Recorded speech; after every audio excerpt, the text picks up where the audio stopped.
Painted Black, little Vietnam-era music for the occasion. Appreciate that, Rhino. Joining us now, the director of the Armed Forces Museum here in Mississippi, Mr. Tommy Lofton. Tommy, always good to see you again, man. This place is so fantastic. I can't say enough about it. Saw the exhibit for the 65th Infantry Division. Of course, so well done, but a lot of stuff going on at this place this week, and it's very exciting. It's going to be a pretty crazy week, but in a good way. Yeah. We're glad to have y'all back here again. Our pleasure. Thank you for being here. And, we're excited. By the way, love the Painted Black. It's still That's awesome, one of isn't the it? best rock and roll songs Totally ever agree. made. I feel like we ought to have helicopters flying through here. I keep thinking about Tour of Duty, the old series. So, exactly. Yeah. No, this week we actually are going to be honored. We have 4 veterans from the 65th Infantry Division, and then 1 member of the 71st Division. It's our understanding his division doesn't have a reunion anymore, so they've been hanging out with the 65th. But the 65th is unique. They came here to Camp Shelby, formed as a draftee division, went overseas, fought in Europe, liberated in Europe, and we are honored to be able to host them for a reunion. You know, who knows, maybe one of their last reunions for some of these veterans. It's something we've been trying to have now for, I guess, 2 years. Technically, once COVID started, it sort of kicked the can down the road a few times, and we're finally able to have this. We're looking forward to some of these veterans coming in. It's my understanding some of them haven't been back here to Mississippi or to Camp Shelby potentially since 1944. Oh, wow. So, wow. This will be a big deal, big honor for us. We're doing everything we can to honor these veterans all week long. They're going to be in our Veterans Day Parade here in Hattiesburg. They're rolling out the red carpet downtown for them. And then this weekend, we're going to have a huge ceremony out front of the museum, out on the parade field at Camp Shelby to honor their division, to formally close out their division and give them some closure in a sense too. And then we'll have a few of the veterans receiving awards from the French government. Yeah. So I guess they'll technically be knighted by the French government. So. Of installations like this, Tommy, such as Camp Shelby, are most of them still around that were, I guess, commissioned and came into service when they did, such a long time ago in the case of Camp Shelby? Or is Camp Shelby somewhat unique in that respect? I think Camp Shelby is unique, especially that it's been open since 1917. Yeah. I would say a lot of other base closures, base closures have happened, especially at the federal level for a number of years. As far as states go, state-owned properties like Shelby, there are quite a few still around in the country. Yeah. But I think Shelby has to be one of the oldest, definitely, I believe the largest or one of the largest state-owned facilities that we have. Yeah. But I think we take a lot of pride and honor in being such a historic training site for so many soldiers throughout so many conflicts. I mean, literally going back to World War I up through the most recent conflicts with the global war on terror. Yeah. Which are featured here in the museum, as a matter of fact. Right. So how long has the museum been here? So we actually have just hit our 20-year mark at this location. We've had various other buildings, I guess, since the 80s out here at Camp Shelby, where we started small and grew to what we have today. But we actually opened at the end of October in 2001, so it was right after the attacks in 9/11, which, as you can imagine, was an important time to open a museum like this. And then at that time, we had no 9/11 exhibit. So a lot of things have happened over the last 20 years to try to change things and do more to recognize those who fought in Iraq and Afghanistan and within the conflict of the global war on terror. Yeah. It's so magnificent and so well done, so well curated. Any new exhibits planned? What's on the boards? We did just open a 65th Infantry Division exhibit honoring them this week, and we do have some plans to make some adjustments to our World War I exhibits. We're actually going to be increasing not only the number of panels but the number of artifacts on display within the exhibits there, and that will also include featuring other training sites within the state. So we'll do more to not only recognize Camp Shelby, but Camp Van Dorn, Camp McCain, a lot of the other military, as far as the Army side, military bases, and we're doing more to recognize contributions too with the Navy, the Coast Guard, the Marine Corps, and especially with the Air Force and the Air Guard. So we're steady at work trying to develop and continue to improve the exhibits that we're bringing to Mississippians and to folks who travel through this state.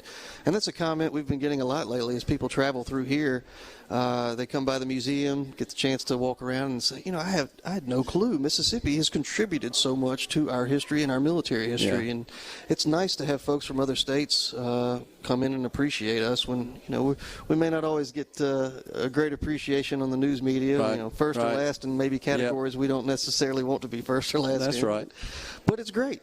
Folks have been coming in and really, I think, blown away by what our state I has to was, for offer. sure. So, And one of the things that's kind of neat is that we're not only just telling stories about various military units and their service and a little bit of historical account, but the museum in the exhibits features individuals, Right. Mississippians, and tells their stories and their contributions, Right. And that's important. and their experience. It absolutely It's is, and important. that it's just fascinating. I think everybody likes to kind of relate to real people, and real people are featured here. And we recognize that folks who come through here may have different backgrounds in history, how much they've absorbed. Yeah. They may or may not be a huge fan of history, but we want people to come in here and make a connection to someone or something within the exhibit that they can leave here and it make an effect on their life, maybe make a change, or help them to appreciate Veterans Day and 4th of July and especially Memorial Day. Something else interesting that Mississippians may find I guess as good news. Yeah. We've actually had a lot of legislators, representatives, and senators from the state level coming down here to tour our museum and learn from our military past as well. So it's great to have folks. One of our mutual friends, Fred Shanks, is one of those who's come through here. Absolutely. And, occasionally hear them take what they learn and incorporate it into speeches and things that they're giving around the state, and as they encourage folks to come and visit our, the state's museum for military history. So it's nice to not only see the general public come through, but also state leadership. In fact, we just had the former governor, Phil Bryant, just came through here recently with a few friends on motorcycles. Yeah. Wanted to show off, military history from Mississippi to his friends. So Sure. It's good to know that people at all different levels of the state are coming through here and appreciating our history and learning from it. And to visitors is no cost, right? No cost. We're free. We're open to the public Tuesday through Saturday from 9 to 4. Completely free. We do have a grand gallery in here for any individuals or corporations looking to have an event. We do have a small charge base for that, but the regular museum itself and the admission to the museum is 100% free. You show your ID, right, to get on the Show base? your military ID to come into the gate. Or your driver's license. Driver's license, valid government ID. Just make sure it's not expired before you get to the gate. Sure. And, as long as you have a proof of ID, come on post, come straight to the museum, and we'd love to show people around. Be sure you also don't miss our exhibits that are outside of the museum as well. We have a number of what we call macro artifacts that go from World War II through modern conflicts. Yeah. So, we encourage folks to come and get out. What about groups? What about groups that want to come through? Any What groups should they that want do? to come through, contact our front desk. If we're able to, we would love to be able to host a private tour if we can arrange that, depending on our schedule as the staff. Sure. But, we encourage groups to come out. Feel free to come through. We've actually had, believe it or not, our first school group just a few weeks ago came through. It's the first one we've seen since COVID shut everything down. Since basically December 2019, this was the first school group. And we're getting more and more teachers booking for the spring. So that's something we want folks to understand. It's a safe space. You can perfectly socially distance if you feel the need to, and just know that we're looking forward to folks coming. Again, it's free. You can't beat free. Is there, just in terms of students, is there an age about which you think would be appropriate? We've had everything from preschool age in here, which maybe they don't get into the wars and understand that much, but they do at least see military equipment. They see helicopters. They see, for some of them, they see uniforms that remind them of their mom or their dad who are in service and wear the uniform today. So we encourage that, all the way up through folks who are retired. I don't want to say elderly. That's not a good word. Exactly. Seniors, right? Seniors. There we go. Mature people. So, all right. What about the many artifacts that are actually present in the exhibits? Uniforms, photos, books, weapons, all sorts of stuff. Where does that come from? So a lot of that is actually from people's homes, and that was something that we saw during COVID. A lot of people starting to clean out from under their beds and their attics, and try to figure out what to do with these artifacts. And so we're honored that folks understand that this stuff is important, and they bring these items in here. Some of the items we're able to get through other entities within the state who have them, and if they're not using them, we're able to display them. And believe it or not, we have a few things that have been coming in from the federal government as well. Yeah, so. Absolutely. Tommy, always good to see you, my friend, and appreciate you joining us today. And we're honored to be here. This place is great. Honored to have y'all here. Thank you so much.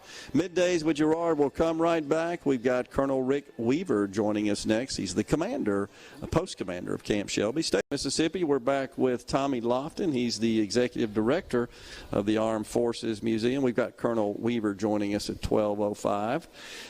So, Tommy, you were just telling me about a new exhibit related to the Revolutionary War. Sure. So we were talking a little bit earlier about artifacts. We've actually been working with the U.S. Army on the national level. They've been divesting themselves of some of our historic equipment that's been in storage for many years, to include Revolutionary War and Civil War cannons that we're looking forward to being able to put on display, hopefully in the near future. We just received, believe it or not, a British Coehorn mortar from the Revolutionary War. It's got King George's stamp on the side of it and everything. We're pretty excited about some of this history that we'll be able to bring forward to Mississippians, and some of it. We usually start our exhibits around 1812, closer to when the state was forming, but we're looking at going back a little further in time. We've also been working with the Mississippi Band of Choctaw Indians to also try to do some more to include events with the Choctaw and their service to our nation, but also some of the things that were going on in the state before European contact. So we've got, let me think, a few other World War II tanks that have come in.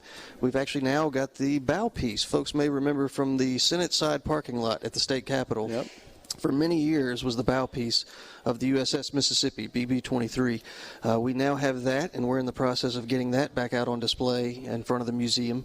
And with a little bit of interpretation and some exhibits on there, most folks may not realize it's our understanding from the U.S. Navy history that that is the first ship to launch a naval aircraft into combat. I didn't know that. So that's cool. kind of a neat piece of appreciation for Mississippi history, and that's the kind of stuff that we'll be able to do with that bow piece when we put it on display, is give folks maybe an advanced education on some of the things that our state has contributed to military history.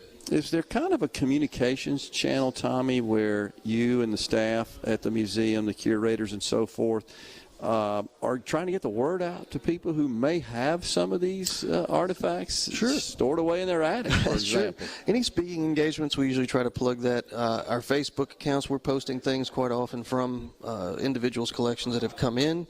So, folks, if you have things that you're trying to figure out what to do with, please feel free to reach out to us. We're in the process as well of launching a new website, msarmedforcesmuseum.org.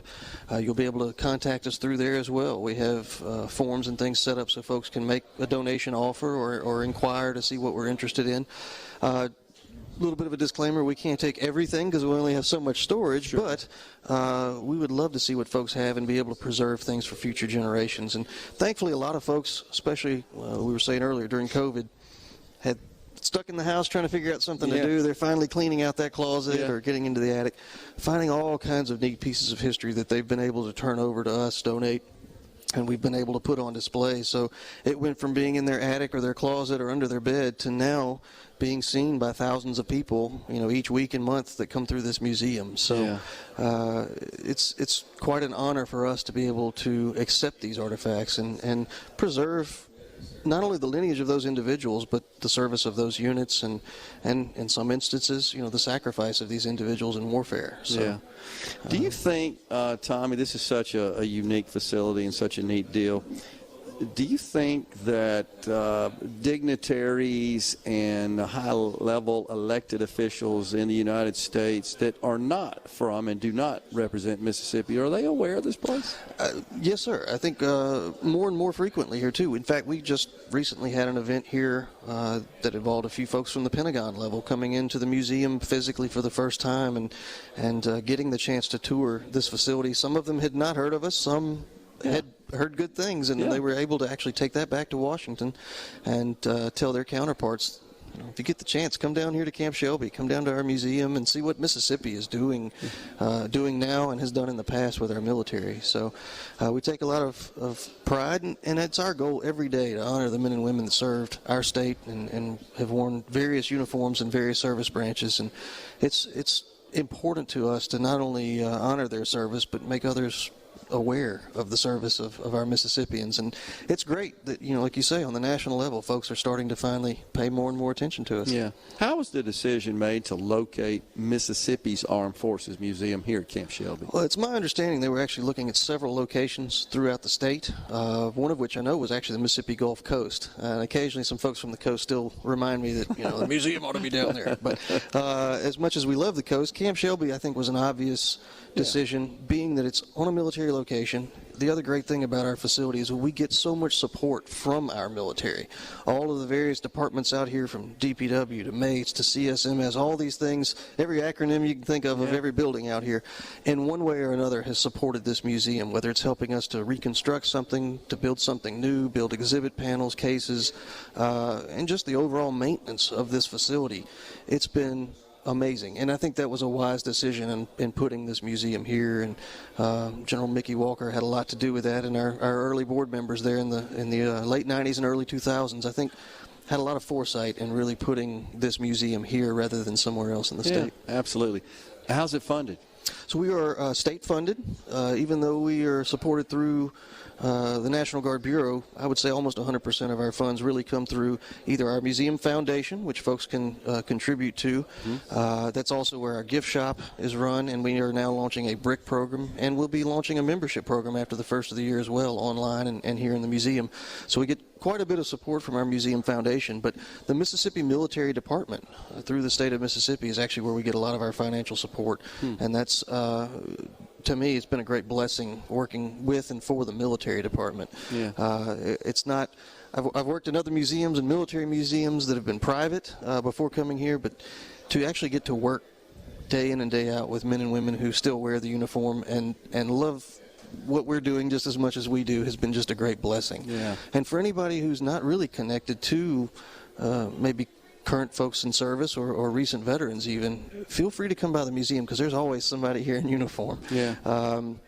And with Camp Shelby being a joint force training location, we get folks from all different service branches too, and it's not just National Guard. I mean, you see folks in here that are everything from Marines to Navy SEALs. You never know who's going to walk through the door. So it's great honor and privilege for us to be right here at Camp Shelby for sure. We've got the World War II Museum in New Orleans just a couple of hours away. Do you find that sometimes there are folks that are just hitting the museums, that they're interested in touring museums, that go to that one, go to this one, vice versa, to kind of make it just 2 hours? And it's pretty easy trip there. It's an easy trip. I kind of see it as more of a corridor as well. We have folks that go from World War II Museum to here or vice versa, but also Pensacola Naval Air Station, and then on the way they usually hit the USS Alabama as well. So if you've got a few minutes in the car and you want to take a military or a patriotic type of trip, everything's fairly close proximity between New Orleans to here to Pensacola and Mobile. So, but we have quite a few folks who come through here, having heard of the World War II Museum. We've had a few say that, hey, we wanted to plan a chance to come see you guys while we're going to be in New Orleans anyway. And it's been a great thing for us. That's actually, I came from there to here. Born and raised in Vicksburg originally, but I spent almost 11 years down there as a historian with the National World War II Museum. So I try to also bring a lot to the table that I learned down there to just keep improving this museum by leaps and bounds. And actually was able during COVID to steal away my former boss down there who hired me on, who's my deputy director here as well, Seth Perrodin. So we're doing the best we can to push this museum even further into the future. And the focus, of course, for the benefit of our audience, is on Mississippians who served in the Armed Forces. That's the Mississippi Armed Forces Museum. Any native Mississippians, anyone who maybe wasn't born here, but they got here as quick as they could, settled here. And we also highlight units and individuals that trained here and spent a great deal of time training here, to include folks like Senator Inouye, who was here with the 442nd. We honor again, air wings and men and women of all service branches that have spent time here. We highlight them as well because we think it's important that we show what Mississippi played into their military career and what they learned here in training. And folks that come here from other states and see Mississippi's connection and contribution to the military and the rich history we have, sure, that's got to be impactful as well. It's got to be rewarding for you as well when you see that and folks coming, yeah, we're pretty good folks here in Mississippi. Right. It gives us a lot of pride in hearing folks come in and say how impressed they were with Mississippi. Or, it's funny, I had someone recently say, I kind of always thought of Mississippi as what I see in Oh Brother, Where Art Thou? And so it's nice to come and see, first of all, that we all wear shoes, and to see what rich history we have and how much we really do appreciate our country, appreciate our state, and how much patriotism and everything that we have. So I think it's a great source of pride for us, and Mississippi should be proud of their musium. So Hollywood doesn't do us any favors. Well, no, but come to the Mississippi Armed Forces Museum and you'll learn what to be proud of. Yeah, I totally agree. Well, it's a big week for you, I know, and we certainly enjoyed doing our remote here back in May. We're just as pleased as punch to be here today and look forward to coming back again next May. We're glad to have you here, and if we can take a second, just thank you to all of our veterans who are listening, especially this week, and thank God, and God bless you for what you did and what you've done wearing the uniform. Amen to that. Middays, we'll take a break right here. We'll come back with more. We're at the Mississippi Armed Forces Museum down at Camp Shelby.